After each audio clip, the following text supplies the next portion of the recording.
Teen Titans Go is a hysterical animated series that's chock full of tiny moments that fly by the screen in record speeds. The show is already set at a fast pace, so many of the tiny moments go by unnoticed. Thankfully, we found a bunch of them for you to pore over and look for next time you watch the show. Before we get started, be sure to subscribe to the channel and hit that little bell to stay up to date with everything ScreenRant. Have you checked out our friends over at Crafty Hackers? They have some of the most amazing DIY crafts and lifestyle hacks to make your life easier. Pay them a visit after you watch our awesome video. Yes! Now follow me! In episode 1, Robin shows the team all of Batman's trophies. On the shelf, you may have missed Mr. Freeze's frozen head, bandages used by Hush, and an urn that contains the ashes of Robin 2. Next to the crowbar the Joker used to kill him. That's messed up, Bruce. Robin reads a newspaper early on in the episode Waffles, and the viewer gets a good look at the front pages. One such entry sees Alfred the butler looking for work while the front story states that Joker got away, not unlike the Jingle Bells parody version. Cyborg and Beast Boy decided to play caveman and dinosaurs at one point, which sounds way cooler than anything with cowboys. Cyborg really gets into the game too, as he dresses up as Fred Flintstone for his turn as the caveman. You lose again, Chrome Dome. Beast Boy tends to get confused every now and again, and we can't fault him for that. But at one point in the show, the animators had a little laugh with his confusion by adding the Riddler's question mark over his head to showcase his confusion. In the episode titled The Best Robin, there's something called Bane bits lying around with a particularly great tagline on the container. It reads that the bites are back-achingly good, in reference to Bane breaking Batman's back in the comics and Dark Knight Rises. Would you do it for a Scooby snack? This quick reference really makes us wish a crossover would happen ASAP. Robin tries bribing Cyborg and Beast Boy into watching Speedy, and the best way he can think of getting them on board is to give them Scooby snacks. Every season of Teen Titans Go has a slightly different opening, mainly that the dancing changes. In Season 2, Beast Boy is doing the Thriller dance, while in Season 3, Robin is busting out the Gangnam Style dance and Cyborg is imitating Carlton from Fresh Prince.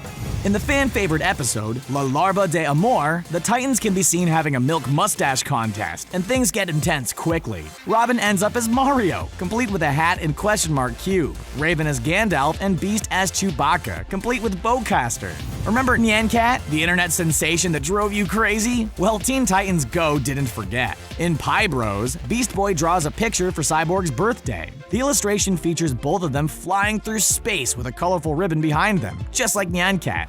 One time, Cyborg and Beast Boy can be seen playing video games together. The room they are in is decorated with a bunch of posters, as many of the rooms are in Titan Tower. If you look behind Beast Boy, you'll see that Night Owl from Watchmen is on the wall. In Hey Pizza, we get a quick look at some of the money used in the show, and it seems that Lex Luthor himself is on the bills. This is a nice little callback to that time when Lex Luthor was the President of the United States in the comics. At the start of the episode, Dog Hand, Beast Boy ends up having a flashback and is ultimately kicked by a warthog. That warthog looks a lot like Pumbaa from The Lion King, down to their orange skin and black hair. In Yearbook Madness, the Titans go around getting everyone in the DC catalog to sign their books. Finally, I can prove I'm socially superior to all of you! And some of the signatures are downright hysterical. Aside from the usual teens, our favorite has to be Bane's, who asks, "Why didn't you let me break you this year? Love, Bane."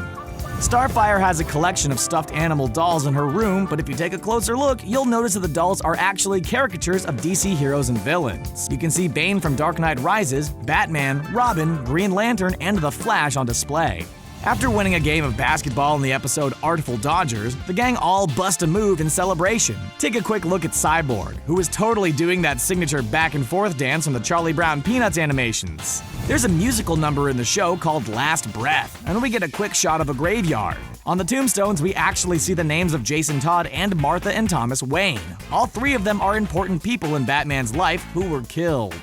Another episode saw Robin in an emotional crisis and sought out a tub of ice cream to wallow in pain in. If you look closely at the ice cream though, you'll notice that the mascot on the tub is none other than Mr. Freeze himself. How appropriate.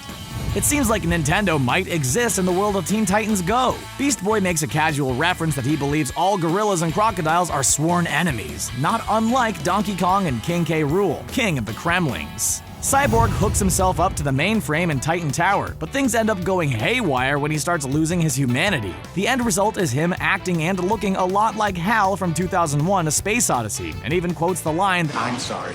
but I can't let you do that. In staff meeting, Robin ends up meeting the so-called universe tree to get a new staff in another dimension. The tree actually looks an awful lot like another powerful tree, namely the Great Deku Tree from the Legend of Zelda franchise.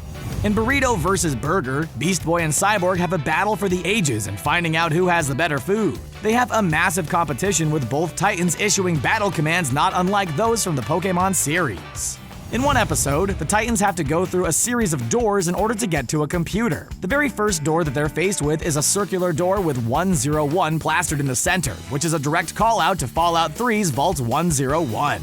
In the episode No Sleep, Robin finds himself unable to sleep and ends up going a bit stir-crazy as a result. We see him cowering against the wall, which has all kinds of tallies and markings, which include the Sandman and the Beastie Boys song No Sleep Till Brooklyn.